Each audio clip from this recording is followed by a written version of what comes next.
یکنا شدھ تین شدھ۔ وقت دھوپ چھاؤں کی طرح اپنے معمول کے مطابق گزرتا گیا۔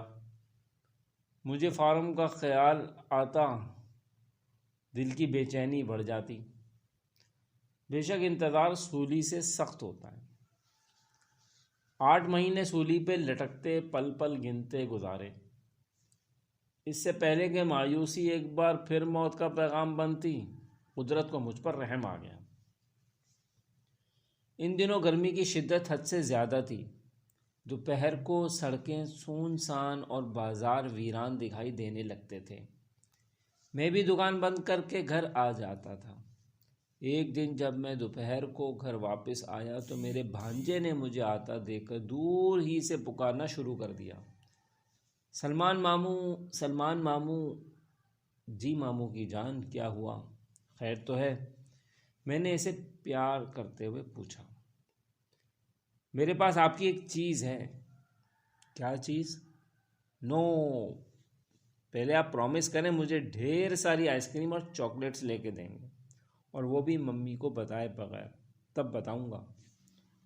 او ہو، بلیک میلنگ؟ نو جی نو، لو ہے، اس نے شرارت سے سر ہلا کر کہا۔ اف اللہ، یہ جدید دور کے بچے۔ ایک میں تھا کہ اس عمر میں اپنے آپ سے بھی شرماتا تھا۔ مجھے ایک دن اپنا بچپن یاد آ گیا۔ اگر میں نہ کھلاؤں، مجھے بھی شرارت ہوتی۔ تو پھر میں آپ کو بالکل نہیں بتاؤں گا کہ میرے پاس آپ کا خط ہے جو انکل ڈاکیے سے لے کر میں نے چھپا دیا ہے۔ اس نے معصومیت سے آدھا بھید کھول دیا۔ خط؟ میں چونکا اور گزری رتوں کا ایک سایہ سا آنکھوں کے سامنے لہرا گیا۔ کون سا خط؟ کیسا خط؟ لاؤ دو مجھے۔ کس نے خط بھیجا ہے؟ میں الجھ گیا۔ وعدہ کریں میری چیزیں مجھے دلائیں گے؟ علی نے ایک بار پھر سودا کرنا چاہا۔ ٹھیک ہے، وعدہ۔ اب لائیے میرا خط۔ نو، یہ چیٹنگ والا پرومس ہے، پہلے اللہ والا وعدہ کریں۔ ممی کہتی ہیں اللہ والا وعدہ پکا وعدہ ہوتا ہے۔ علی نے سمجھداری جھاڑی۔ اوکے باس، اللہ والا وعدہ۔ میں نے اس کے ننھے منھے ہاتھ سے اپنا ہاتھ رکھ کر وعدہ کیا تو تیزی سے بھاگتا وہ اپنے کمرے کی طرف چلا گیا جو ہمارے گھر کے ساتھ تھا، اور میں اپنے کمرے کی طرف۔ مجھے پتا تھا وہ مجھے ڈھونڈتا ہوا وہاں چلا آئے گا۔ وہی ہوا۔ 5 منٹ بعد مجھے وہ اپنے کمرے کی طرف آتا دکھائی دیا۔ آپ یہاں ہیں سلمان ماموں؟ میں آپ کو باہر ڈھونڈتا رہا تھا۔ یہ لے خط۔ میرے ہاتھ میں 3 لفافے پکڑاتے ہوئے اس نے کہا۔ میں نے الٹ پلٹ کر دیکھا مگر معاملہ سمجھ نہ سکا۔ کھانا کھانے کے بعد جب میں نے دراز میں رکھے خط نکال کر پڑھے تو میرا اوپر کا سانس اوپر اور نیچے کا نیچے رہ گیا۔ ایک خط میں بڑے بڑے انگریزی حروف میں لکھا تھا کہ آپ نے امریکہ کا لاٹری ویزا جیت لیا ہے۔ دوسرا خط کینیڈین امیگریشن اور تیسرا دبئی کا جاب ویزا تھا۔ میری اتنی اچھی قسمت کہاں کہ ایک نہ دو اکٹھے 3 ملک میری راہ میں آنکھیں بچھائیں۔ یہ بات میرے لیے ناقابل یقین تھی، سو میں نے اسے اپنے دوستوں کی شرارت سمجھا اور بے دلی سے سارے خط دراز میں رکھ کر سو گیا۔ سابقہ تجربات کی روشنی میں ایسے سمجھنے میں بجا تھا۔ رات گئے جب میں دوبارہ دکان سے واپس آیا تو میرے ذہن میں خطوط کا خیال نکل چکا تھا۔ صبح ناشتے کے بعد تیار ہونے کے لیے کمرے میں آیا تو مجھے ان کا خیال آیا۔ میں نے ایک بار پھر انہیں نکال کر پڑھا، بلکہ ایک ایک خط کو 8 10 مرتبہ پڑھا۔ تحریر جو بتاتی تھی دل اسے ماننے کو تیار نہ تھا۔ طرح طرح کی سوچیں کشمکش پیدا کر رہی تھیں۔ کیا دعائیں یوں بھی قبول ہو سکتی ہیں؟ کیا روٹھی قسمت ایسے بھی مان جاتی ہیں؟ کبھی دل کہتا کہ خدا جب بھی دیتا ہے چیر پھاڑ کر دیتا ہے، اور کبھی دماغ یہ کہتا ہے کہ ایسے اتفاق کو عقل سلیم تسلیم نہیں کرتی۔ میرا سوچ سوچ کر برا حال ہو گیا تو اچانک مجھے ڈاکٹر ضیاء کا خیال آیا۔ میں نے انہیں فون کیا تو علم ہوا کہ وہ شہر سے باہر ہیں۔ اتوار کو ملنے کا وقت طے ہوا۔ میں بے چینی سے ان سے ملاقات کا انتظار کرنے لگا۔ رات بھر بادل برسے مگر صبح بہت خوشگوار اور نکھری تھی۔ ناشتے سے فارغ ہو کر میں نے خط نکال لیے اور ڈاکٹر صاحب کی طرف گھر کا رخ کیا۔ وہ نہایت خوشی سے ملے۔ میں نے خط نکال کر ان کے سامنے رکھے۔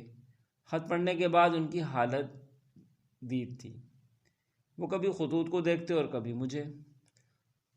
سلمان صاحب، آپ تو کہتے تھے کہ آپ کی قسمت خراب ہے، مگر یہ خط تو کچھ اور کہانی سنا رہے ہیں۔ آپ تو مقدر کے سکندر ہیں۔ مبارک ہو آپ کو، ڈاکٹر سیاح نے خوش ہو کر کہا۔ میں کچھ سمجھا نہیں، کس بات کی مبارک؟ میں ہچکچایا۔ سلمان صاحب، آپ کا امریکہ کی لاٹری کا ویزا نکل آیا ہے اور آپ کہہ رہے ہیں میں سمجھ نہیں آ رہی۔ لوگ ایک ملک کو جانے کو ترستے ہیں اور آپ کو ایک ساتھ دنیا کے 3 بہترین ملک بلانے کو تیار ہیں۔ مبارک تو بنتی ہے نا؟ وہ مسکرائے۔ سچ مچ ڈاکٹر صاحب؟ ارے بھائی، پکا پکا سچ مچ، انہوں نے کہا۔ اگر یہ سچ ہے تو دنیا کا خوبصورت ترین سچ ہے۔ میں خوشی سے پھولا نہ سما رہا تھا۔ یہ تو معجزہ ہو گیا سلمان صاحب۔ ڈاکٹر صاحب کے کہنے پر مجھے یقین آیا۔ خوشی سے میرے دل کے تار بجنے لگے تھے۔ اس معجزے کے باعث آپ ہیں جی۔ آپ کے کہنے پر ہی تو میں نے سوئے ہوئے خواب کو جگایا اور پھر سے قدم اٹھایا۔ اس کے لیے میں آپ کا بہت شکر گزار ہوں۔ نہیں بھائی، میں تو عام سا گناہ گار بندہ ہوں، ولی ہرگز نہیں کہ معجزے اپنے نام لکھواؤں۔ شکر ادا کرنا ہے تو میرا نہیں، پاک پروردگار کا ادا کریں، جس کے ہاں دیر تو ہے اندھیر نہیں۔ بندوں میں سے اگر شکریہ کا حقدار ہے تو وہ آپ کی ماں ہے، کیونکہ ماں دھرتی پر رب کا روپ ہوتی ہیں۔ ڈاکٹر صاحب کی بات سن کر میرا پور سجدہ شکر ادا کرنے لگا۔ ڈاکٹر صاحب، آپ نے سچی بات کی۔ میری ماں نے رو رو کے رب سے میرے لیے دعائیں کی ہیں۔ تو پھر گھر جاتے ہی سب سے پہلے ماں کے قدموں کو چومنا۔ ماں کی دعائیں مقدر بدل دیتی ہیں۔ جی بہتر، مگر اب مجھے کرنا کیا ہوگا؟ میں نے رہنمائی چاہیے۔ کرنا کیا ہے مسٹر امریکہ؟ بوریا بستر باندھیں اور اڑ جائیں امریکہ؟ اشارہ سمجھ کر ہم دونوں ایک ساتھ مسکرا دیے۔ سلمان صاحب، خط میں لکھی شرائط کے مطابق آپ کو جوابی خط کے ذریعے تفصیلات واشنگٹن ڈی سی بھیجنا ہے۔ اس کے ساتھ امریکی رہائشی کی طرف سے اسپانسر مانگا ہے، ایمبیسی نے۔ اسپانسر کا نام سن کر میں سوچ میں پڑ گیا۔ اب کیا ہوا؟ مجھے سوچ میں ڈوبا دیکھ کے انہوں نے سوال کیا۔ جب اسپانسر تھا انہوں نے ریجیکٹ کر دیا، اب کہاں سے لاؤں؟ میں نے جواب دیا۔ پریشانی مسائل کا حل نہیں ہے، زیادہ سوچ میں بھی مت پڑیں، پچھلی باتوں کو بھول کر آگے دیکھیں۔ جس نے یہاں تک پہنچایا وہ خدا آگے بھی سبب بنا دے گا انشاءاللہ۔ ان کی باتوں نے مجھے بہت حوصلہ دیا اور میں ان کا شکریہ ادا کرتے ہوئے وہاں سے چلا آیا۔ میرا برسوں سے سویا ہوا نصیب جاگا تھا، سو سجدہ شکر لازم تھا۔ دیر سے صحیح، منت تو پوری ہوئی ہے۔ مجھے 50 نوافل بھی ادا کرنے تھے اور نماز کا وقت بھی قریب تھا، اس لیے میں سیدھا قریبی مسجد میں چلا گیا۔